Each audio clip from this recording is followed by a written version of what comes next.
This is a Witchy Films podcast. Hello everyone, welcome to Haven't Seen It, the show where we show each other films that some of us have never seen before. Today, we're watching the 2025 film Weapons, directed by Zach Kreger. My name is Matthew Harskowitch, and I haven't seen today's film. My name is Nathaniel Stoner, and I have seen today's film. I'm Jacob French, and I've also seen today's film. Alright, so guys, before we watch Weapons, can you give me a little brief synopsis of what the movie is? Obviously no spoilers, but kind of what it's about. You ever seen a weapon? Once or twice, yes. Yeah, There's a lot of weapons. There's a There's lot of weapons. in this movie. Okay. It's a horror movie. It's a horror movie. It's about weapons. There's more than one. There is more than one weapon. There's more. Oh, so we're doing a plural thing. Yeah, there's the multiple weapons. Okay. It's kind of a spoiler, but Okay. the S in the title implies more than one weapon, which kind of gives away the fact that there's more than one weapon. Jesus Christ, I haven't even thought of that. Yeah. It's all Wow. Thank you for the support. All right, so let's get this started. Who is the row? You have. I the do. row. Are the ladders weapons? I mean, you can use a ladder as a Are weapon. those if the you want. weapons? That's why we don't have any ladders in the house. We only have loaded guns, because ladders are more dangerous than loaded guns. That I covered everything all up. But if you come here and ask anyone, they'll Get the all food tell out of you your mouth. History We're trying to be starts sneaky. in my school I told you village. there's more than one. Well, but there's only one. In the That's a back of the singular that came to child. school that Wait, day. he could have many knives on him. And do you know why? Check his backpack. And they never came back. Honey, the kid's spouting exposition again.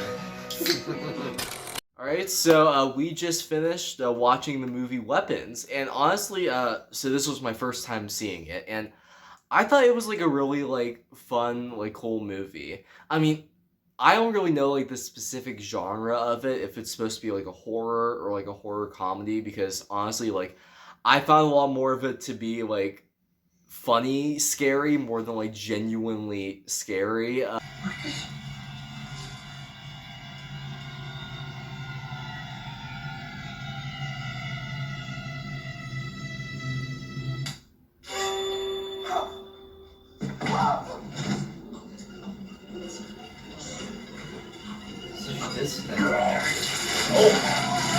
Hey, the black vial!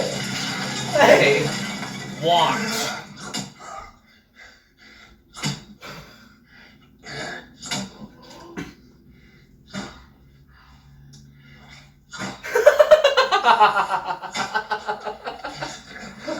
This whole thing's going on, just oh, what did I do? A lot of my highlights, I thought the score was really well done. How in each different character segment, they used a different styling of music, and the way they separated it throughout, I thought was really strong. Amy Madigan as Aunt Gladys, best part of the movie. I mean, I can see why she won the Oscar for it. It's just so strong. Her line delivery of just, I love this house. I absolutely love this house. Look at that giraffe. And just stuff like that. I just thought it was really well done how this character that's not on screen for any more than 10 minutes, I don't know the exact number, but she does so much to establish this character. And yeah, the pacing was really well done for a movie being over 2 hours. I thought it moved by very fast. For negatives, I think I understand the reason why the ending was the way it was. Not her being torn apart by the kids. That was awesome. Oh no. Oh no. This is the best scene in the whole movie. Don't talk to me. All the kids.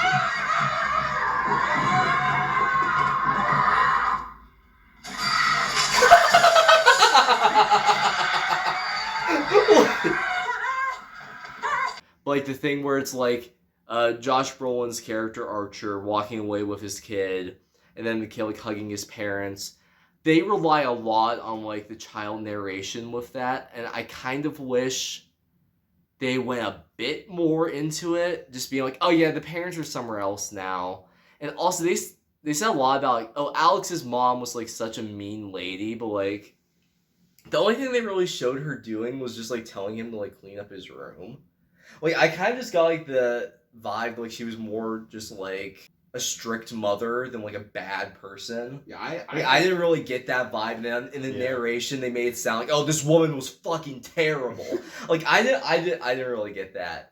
And yeah, I just wish they just delved into that a bit more. But yeah, if I had to like rate it, like a scale of like 1 to 10, I would probably give it like a high 7, low 8, just because like. I mean, I didn't really find it too scary. That's an interesting number. Also, one thing that they didn't really follow up on is in Archer's dream, he sees like the gun with the alarm clock number that never comes back. And I really thought they were going to do more with that. One of my things that I was going to say is like I don't understand the symbolism of the gun, and like if you're talking about like I don't even get it. I would say like school shootings because that's one day these kids just disappear from class and we act like nothing happened. But I don't see those themes present throughout the rest of the movie. I just see it in that one segment. I mean, I saw an interview with the director. He was like, I don't know what the symbolism of it is. I just put a big gun. Yeah, I just thought it'd be cool to put a big gun and then put the time on it. Yeah, and then, well, I know because when we were watching it, you were like, Matthew, you see what that is? Can you even see that, man? I've seen some strange things. Yeah, it's a clock saying 217. No, it's a gun. It's a gun, yeah. It's a weapon. I can't see what it is. Here. Matthew! Yeah? You're gonna respond every time he says Stop! No! I was like, oh, like this is gonna like play into something later. Yeah. It really didn't. Nope. There was one other gun in the movie, and it was when it was a Paul pistol. was threatening. It was a shotgun. When Paul was threatening. And also the pistol that Justine I uses forgot to about shoot. the pistol. Yeah. Yeah. Maybe that's But like, it? no, but the gun that was shown was an AR-15, Yeah. and the only other two guns in the movie are completely unrelated to the incident itself. They are Justine shooting the mindless things, and then Paul threatening James with a gun. Yeah. So it really does not come back ever. Yeah. And like, besides it being a weapon. Yeah. And I don't know if you know, but the name of the movie is Weapons. Are you kidding me? Actually, yeah. I didn't. Yeah, I can't believe it was. God, I thought you were watching Back to the realized Future. that. It was crazy. We're gonna watch that one day. We're never watching Back to the Future. Yeah. That's a promise that I'm making to the American people. All right, so guys, so this is the second time that you guys have seen this, right? Or yes. Is it the third time for you? How many times have you seen it? Oh, well, 2 fully. The third. This would be the third if you count the kill count. Okay. So like, did like hold up for you guys? Do you have like any like changed thoughts from the first time? No, I didn't feel like I was watching the same movie again. You know what I mean? Yeah. Okay. It felt like, even though I knew it was happening, it was really good. Everything is really captivating. Like the music really keeps you in it, and yeah. So like with the context of like how the story's set up. Yeah, you know how the first time your brain is thinking like, how does this piece fit together? How does this piece fit together? Yeah. And that's what you're thinking about. But then whenever you watch it a second time, you know how all the pieces fit together. So you're like, oh, that's cool. That makes sense. This is this, and you're picking up on a lot of the more like the smaller stuff. So I wouldn't say it gets better on rewatch, but it's still a really good rewatch. It gave me more time to really. I was, rather than trying to figure out what's happening, was like looking into the characters and their motivations and just like all of that stuff, rather than what is happening. Yeah, I noticed Alex's mom. She's the only one that you see getting aggressive and yelling at Alex. Yeah. Alex's dad doesn't. So it kind of leans more into Alex's mom, like him being more scared of his mom. And then he tries to save his dad when he's stabbing himself. And he's like, and the mom. Yeah, she can kill herself. Who cares? Off, yeah. Yeah, stick the fork in your eyes, lady. I mean, come on. Yeah. But yeah, I really liked it. I noticed a lot more stuff with Aunt Gladys. Yes. Jacob gave me a synopsis of what Aunt Gladys is, or at least what it's theorized she is after the movie. Do you want that, or what do you think Aunt Gladys is? I kind of took her as kind of like it's kind of like an amalgamation of like these types of like women where it's like, oh, they have like some terminal illness or something, so they used like, I don't know, like there's like natural medicines like the crystals and shit, and it's kind of like that, but then like mixed with like witchcraft a bit.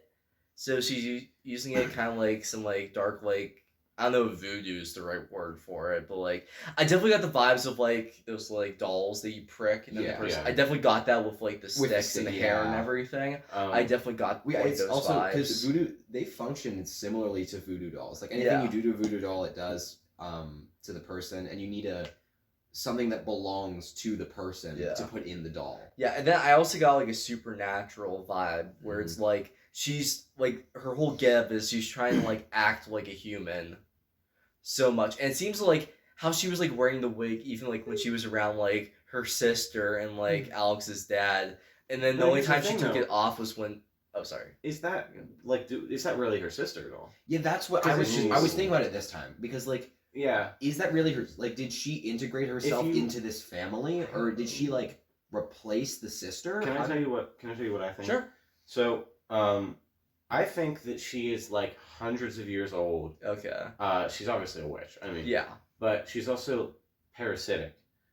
If you notice, whenever she's talking to Marcus in his office, she says that they've come down with a touch of consumption, which is like 100-year-old term for tuberculosis. So clearly she's not like some, 70-year-old woman. She can't be her sister. Yeah. And also, whenever the parents are talking, she says that, or the wife, I don't know what her name was, the mom, Alex's mom says that her mom would do this for Gladys. Like it's not her own daughter, like it's her aunt. She thinks that this is her aunt. Oh. But, and then throughout also, you can see that there's different mentions of parasites. Yeah. We're talking about tapeworms. Marcus and Terry were watching a documentary about tapeworms before they were killed. No, it was they were teaching about tapeworms. Oh yeah, they were teaching about. And then class, in the dream, whenever Justine's like in her classroom, the backboard is just parasite. It just has like parasites on it. Yeah. There's a lot of stuff about parasites. So she's like sucking the soul out of these people to keep herself alive, and I think she's like hundreds, thousands of years old. So that's why they said like only some of the kids started to talk again, because it's like the things that like she took out of them, like they'll never be able to get back. But with the parents, because they've been like this for so much longer, their souls are just gone. Yeah. Oh. I know I saw in the interview that Amy Madigan did after she won the Oscar, she told that like the Oscars press that apparently Zach Cregger's thinking about doing like a prequel with Anne Glass. So I don't know like if it would be better like with a confirmed backstory or without. Because I think the character, like the ambiguity, like what she's doing, that's what makes her scary. Kind of helps with that. You have to like be like, why is she doing this? And, like, especially with her first appearance, where like technically it's her third, but like you see her in every single other segment, and she's scary, and you think, oh, she's gonna be the monster, and then in oh my god, I'm blanking on his name, Marcus. In Marcus's segment, she comes in and she's just this sweet old lady. Yeah. And so you're already on edge as soon as she shows up. Yeah. So I don't know. I think not knowing what she is great for this movie, but I think once the movie's over, it doesn't hurt to know. And you know what I mean? To get rid of that illusion of like coming up with your own solution. One thing I just thought of, you said that she shows up in every single segment. Like we see her in Justine's, we see her in Archer's, we see her in we don't see her in Paul's.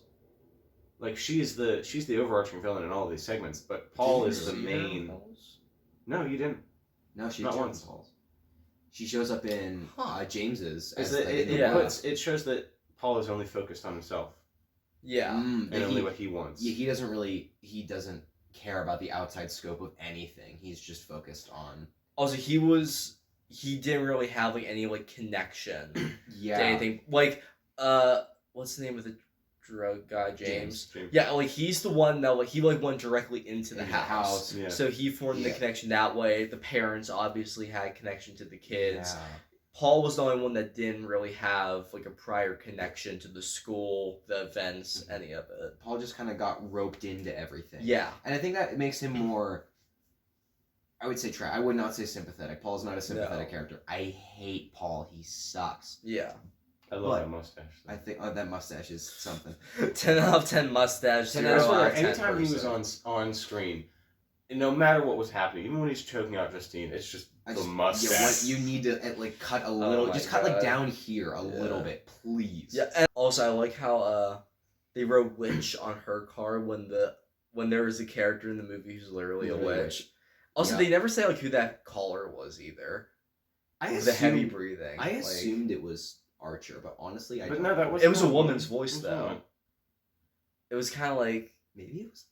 It was like like I was like, was that Gladys like calling? Because Justine was trying to like talk to Alex and stuff. So maybe it was her trying to be intimidating. Maybe? I didn't think it sounded like her though. I thought it sounded more. It was like a heavy breathing, and it was like, hell, if you better watch your fucking back or whatever. We never really see Gladys talk like that. No, Gladys never swears, which is also cool. No, she says she's gonna make his parents eat each other. That was really disturbing. I really loved her line delivery on that. Yeah. The shot of Justine in the liquor store. It reminded me of. Have either of you guys seen If I Wasn't Pregnant, I'd Kiss You? Well, I know Jacob hasn't. I've seen like clips from it. Yeah. Yeah, it's a rom-com. Yeah. And there's a scene exactly like it, and I don't know whether that inspired the director. Was that? Is it like when like Amy Schumer? She's in the store. Yeah. Okay. Yeah. I think I've seen like a. She's like YouTube short Amy of Schumer's that. like a low point of the movie. It's really good. Just they spend maybe 3 minutes.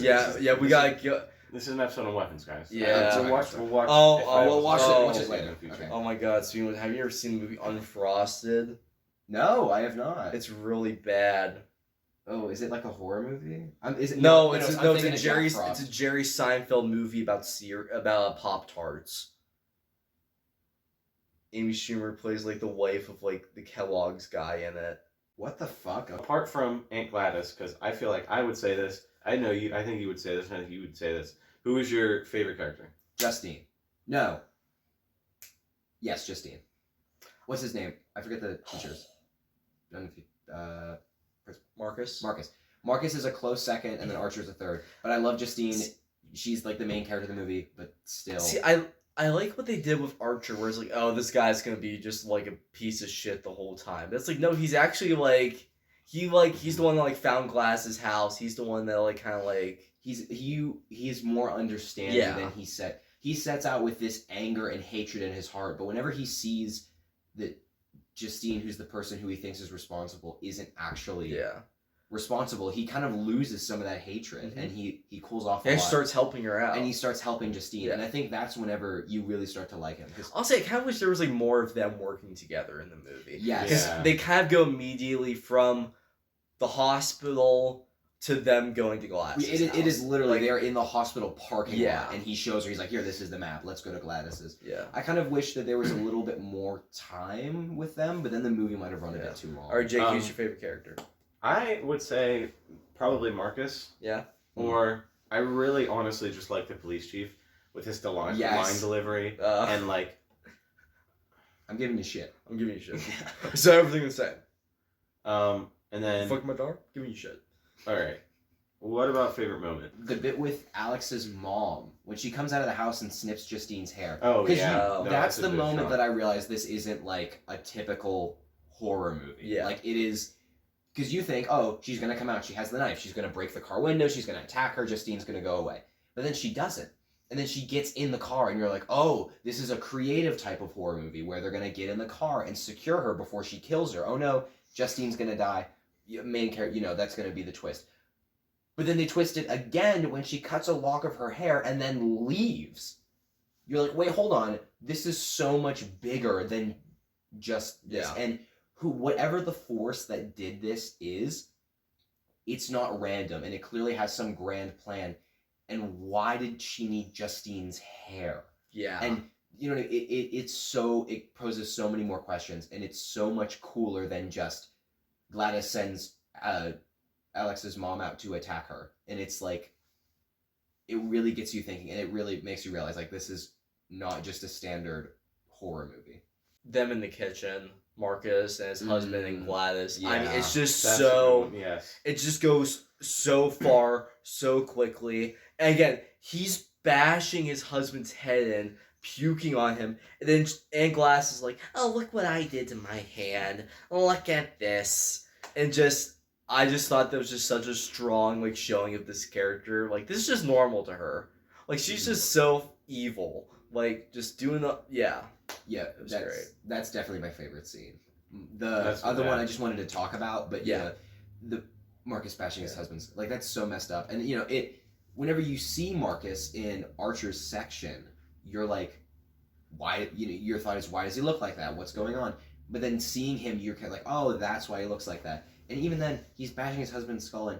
And Gladys, she folds up the thing after she's done. Like the towel. Yeah. All right, so just to wrap things up, what would you guys rate out of 10? 8.6. 8.6. I'd say like maybe like 7.5. Really? That's kind of low. I really like it. No, I think it's really good, but I mean, it's not my favorite movie of all time, but I think it's really good. Yeah. So I think it's a 7.5. Thank you for tuning in to Haven't Seen It, the show where we show each other movies that some of us have never seen before. Next week, we are going to be watching the film I Saw the TV Glow, directed by James Schronenberg. I am Matthew Harskowitch. I'm Jacob French. I'm Nate Stoner. And we'll see you next time. I love this thing. It's like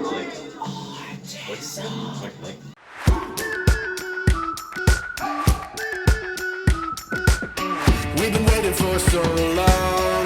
We've been waiting for this time to begin. We ain't getting any.